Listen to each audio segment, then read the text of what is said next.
Hey everyone, welcome to all of you. आज की video में हम लोग जानेंगे कि किस तरीके से हम लोग नाइट्रोजन और ऑक्सीजन का एनर्जी लेवल डायग्राम बनाते हैं। तो सबसे पहले हम लोग शुरू करेंगे नाइट्रोजन से, ठीक है। तो यहाँ पे देखिए N2 का हमें बनाना है। तो N2 का बनाने के लिए बच्चों हम लोग क्या करेंगे, सबसे पहले इसकी इलेक्ट्रॉनिक कन्फिगरेशन लिखेंगे। तो इसकी इलेक्ट्रॉनिक कन्फिगरेशन क्या होगी, 1s2 2s2 और 2p3, ये हो जाएगी इसकी इलेक्ट्रॉनिक कन्फिगरेशन। अब हम लोग क्या करना है, इसका एनर्जी लेवल डायग्राम बनाना है। तो एनर्जी लेवल डायग्राम बनाने के लिए हम लोग सबसे पहले ये S वाले देख लेते हैं। तो S वाले हम लोग यहाँ पे बना लेते हैं साइड में छोटे छोटे से, क्योंकि छोटा इसलिए बनाएं क्योंकि P वाला हमारा काफ़ी लेंथी चला जाएगा। तो ये वाला हमारा बन गया 1s का, ये हमारा 1s का बन गया। अब यहाँ पे हम लोग बना लेते हैं,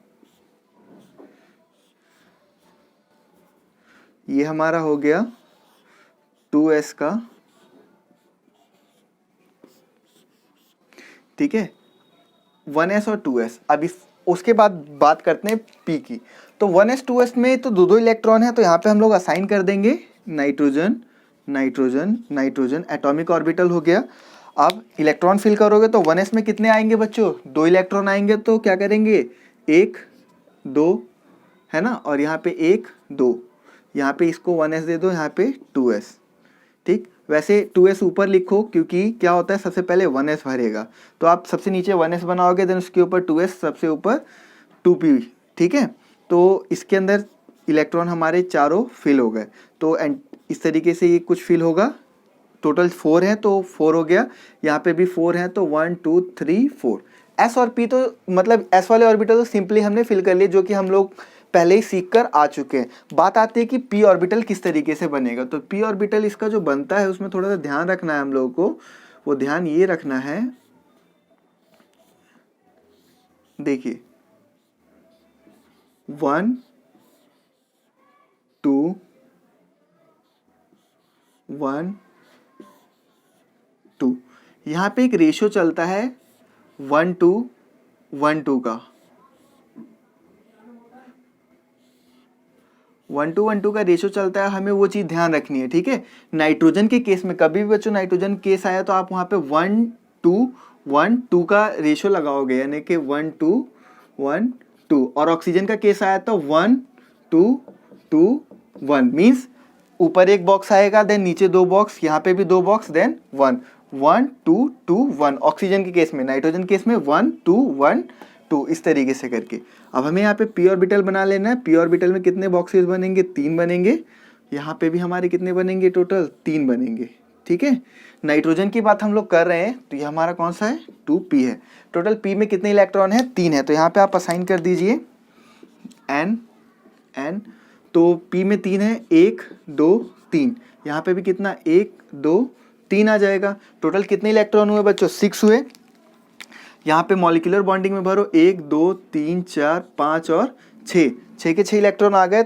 एंटी बॉन्डिंग में हमें भरने की कोई ज़रूरत नहीं है।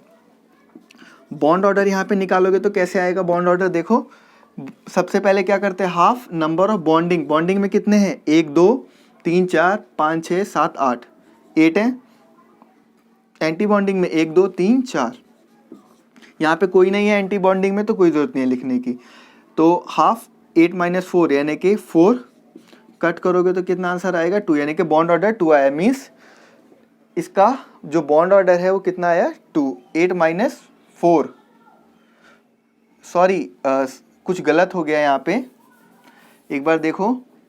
टोटल 2 2 4 और 6, टोटल 10 होंगे बच्चों। यहाँ पे बॉन्डिंग में कितने हैं, 10, और एंटी बॉन्डिंग में कितने हैं, 4। तो हाफ 10 - 4 यानी कि 6। अब कट करोगे तो बॉन्ड ऑर्डर कितना आएगा, 3, यानी कि नाइट्रोजन के बीच में कभी भी जो बॉन्ड बनेगा वो ट्रिपल बॉन्ड बनेगा। बिहेवियर की अगर हम लोग बात करें तो बिहेवियर यहाँ पे क्या होगा, कोई भी अनपेयर्ड इलेक्ट्रॉन नहीं है, तो इसका मतलब इसका बिहेवियर जो होगा वो डाईमैग्नेटिक बिहेवियर होगा। और स्टेबिलिटी तो है ही, क्योंकि बॉन्ड ऑर्डर 3 आ रहा है, यानी कि पूरी तरीके से स्टेबल मॉलिक्यूल है। इसी में अगर हम लोग क्या करते हैं, कुछ चेंज कर देते हैं। तो जैसे अगर हम लोगों ने यहाँ पे लिख दिया N2 2 नेगेटिव का हमें बनाना है, ठीक है।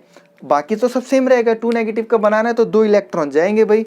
2 इलेक्ट्रॉन कहाँ से जाएंगे, दोनों यहाँ से जाएंगे, ठीक है। 2 इलेक्ट्रॉन आएंगे। 2 नेगेटिव है, तो 2 नेगेटिव के लिए क्या होगा, 2 इलेक्ट्रॉन आएंगे और दोनों कहाँ पे, 1 2 यहाँ पे आ गए।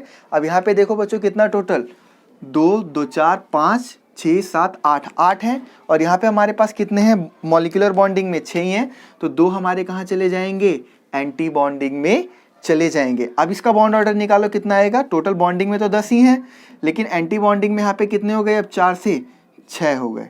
तो इसका जो बॉन्ड ऑर्डर है वो कितना हो जाएगा, इसका बॉन्ड ऑर्डर हो जाएगा 2। ठीक है, तो इस तरीके से हम लोग ऐसे क्वेश्चंस को करेंगे अगर हमारा एनर्जी लेवल डायग्राम का आता है। और अब हम देख लेते हैं, अगली वीडियो में देखेंगे हम लोग कि किस तरीके से हम लोग ऑक्सीजन का एनर्जी लेवल डायग्राम बनाएंगे। Thank you for watching the video.